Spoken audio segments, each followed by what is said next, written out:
Well, ladies and gentlemen, at this specific point in time, I have to say that I think we all need to actually call out the government and call them exactly what they are: liars, crooks, thieves, you name it. And let's actually get on to why I say that. Now, before I do, can I yet again remind you, if you haven't already, please subscribe to the channel. It really does help. And if you'd like to support the work that I do, you're welcome to buy me a coffee. Let's get on to these news articles and say why exactly we should all be calling out the ANC as, well, corruption accused number one. And this is the first news story that apparently SAPs are in crisis. This is the story of the police commissioner who has laid criminal charges against the police minister, citing his interference in disbanding a political killing task force team. Now, in March, 121 case dockets were removed from this team, this political killings task force team, under the orders of Lieutenant General Sibia. Now, these cases are now gathering dust with no progress, which has raised serious questions about the obstruction of justice. Now, according to the Lieutenant General, the police commissioner of KZN, who appeared in special task force combat gear flanked by armed tactical officers, signaling potential threats to his life and a possible power play against him, there is a suggestion that there is a deep internal split within SAPS itself, with generals divided against one faction, those loyal to the National Commissioner, and also those loyal to, say, for example, the police minister. Now, this is actually deeply concerning because what we're actually seeing is a degree of factionalism or tribalism, political factionism within the state, specifically within the police service. Now, that's actually really, really alarming. Now, if true that the Minister of Police stopped this political killings task force team, this obviously raises questions around political interference with the police, but there is actually a matter of grave national security going on here. It's a real big, grave national security concern, which Ramaphosa says he's going to address when he returns from the BRICS summit, and we'll talk about the BRICS summit in a minute. Now, obviously, the relevant question has to be, and it's a question that's being asked quite a lot, as to what the motives of the police commissioner were and the legality of the media appearance. One has to ask the question as to what exactly is he trying to achieve, and many would suggest that actually all he's really trying to do is expose the issues that are occurring in the state and basically make sure everybody understands what's going on. Now, the Parliamentary Police Committee Chair, Ian Cameron, described the entire incident as an unprecedented break in protocol, citing potential collapse of police integrity. And to that, I would say, Ian, there's not a lot of trust or integrity left in the police, bud. So it's just the final nail in the coffin. But you see, the issue here isn't just that it's a spat between two political police bosses, namely the commissioner and the Minister of Police. What we're potentially seeing is a full-blown institutional crisis, with implications for national security, rule of law, and public trust in SAPS itself. Public trust is already low. And when you say everybody thinks of the ANC as like this mafia gangster state, and when you see them interfering in hits and stopping the actual police commissioners from doing their jobs, that's a real big issue, because what you're effectively doing is you're escalating into like cartel levels. So is that what the ANC has been reduced to? And I know many of you will say, yes, they have. Now, let's move swiftly on then to what I can only describe as the pure hypocrisy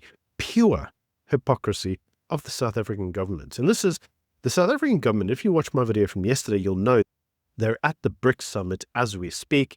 And during this BRICS summit, they wrote a big statement where they basically lambasted the United States tariffs that they're giving around the world, and then said how they're basically going to destroy the United States' influence on the global sphere.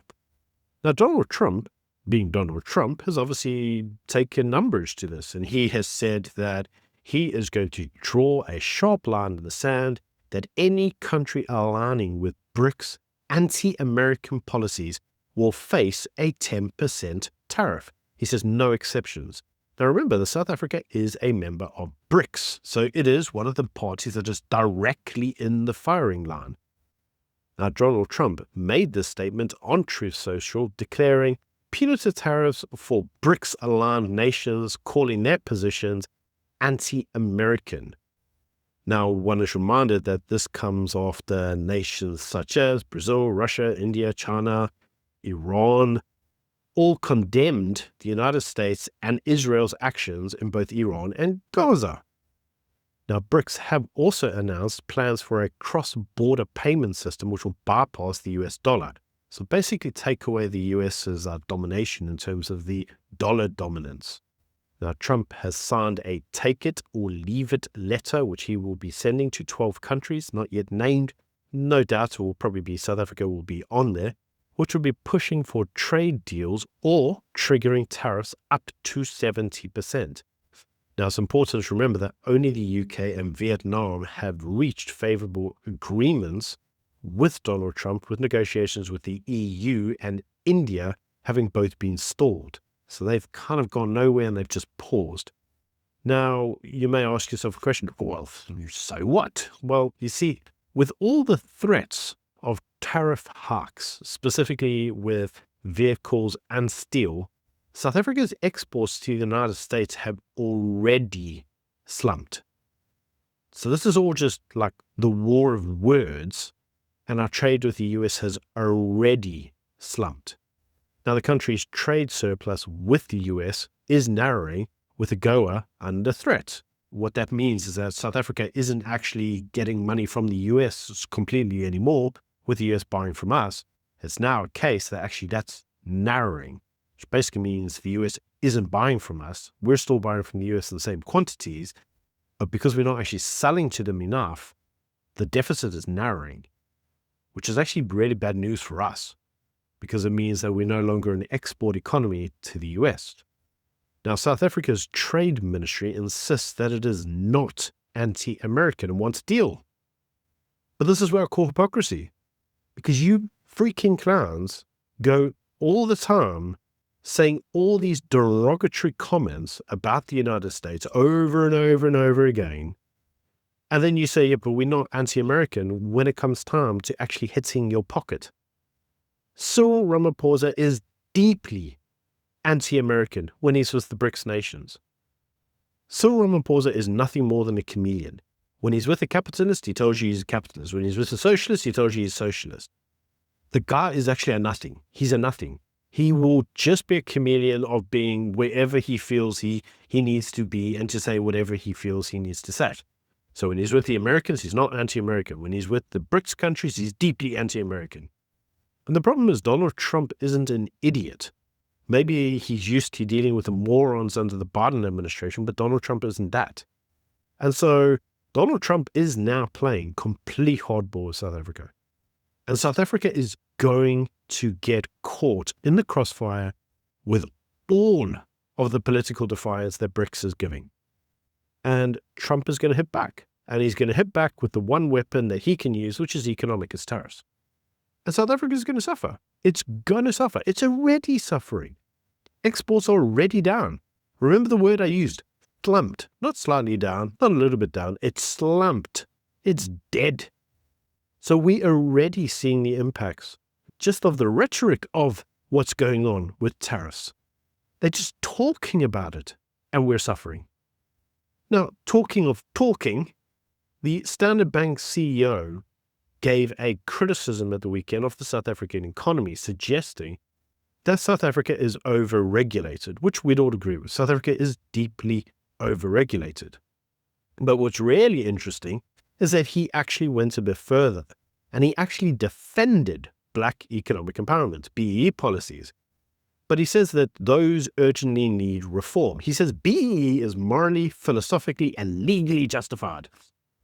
So South Africa is deeply overregulated, but keep BEE, even though BEE is the basis on which most of the regulation sits.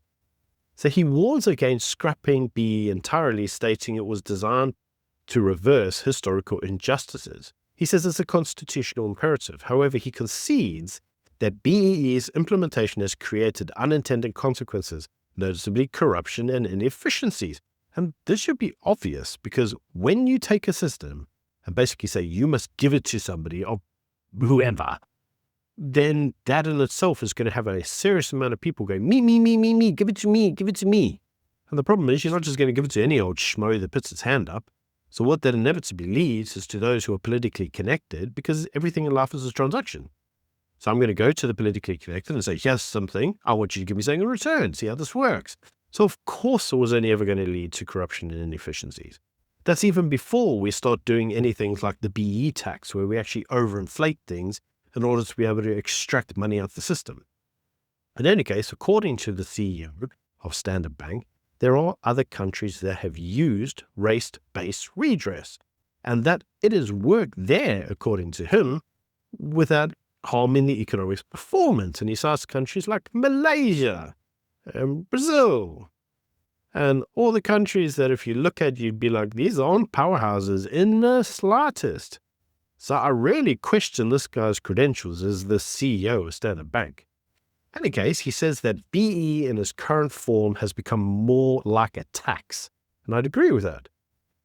He says the BEE deals are basically deals where people add no value yet benefit disproportionately, which is exactly what we all say. And so he suggests reviewing whether African foreign investors should be subjected to BEE requirements, in a similar way that they're looking at whether or not the US should have to comply with these BEE requirements, or whether we can use the equity alternative. Now, he does warn that tensions within the government's national unity could derail reform and growth, which he's supposed to a degree he's mirroring the statement that Musi Maimane said. And he predicts that South Africa may lose AGOA, but hopes that a bilateral trade deal with the US will be signed. However, I don't think that we are going to get a bilateral trade deal. I think the US is going to hit us with everything that they've got, because the South African government, specifically the ANC, never learns.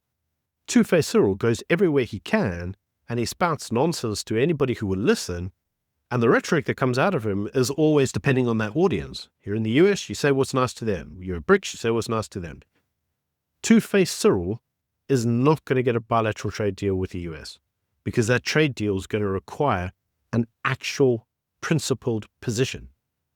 And I can't see the ANC ever doing anything that's principled. So let's actually look at what the CEO of Standard Bank is potentially saying. So he says we should keep the principle of BE, but we fix the practice of it. But what you don't seem to understand is that the very principle leads to the practice itself. You cannot have your cake and eat it. This isn't the way it works. There is no way on the planet the ANC is going to change the practice of BE when the very principle is the very thing that has self-enriched these individuals. And this is what you clowns don't seem to understand time and time and time again.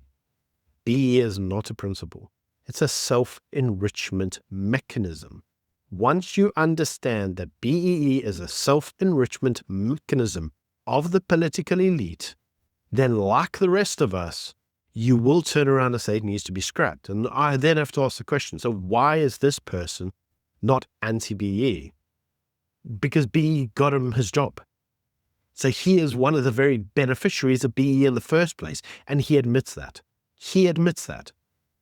Now, I'm going to say this categorically. You cannot expect individuals who benefited from the policy to give them up. It's never going to happen.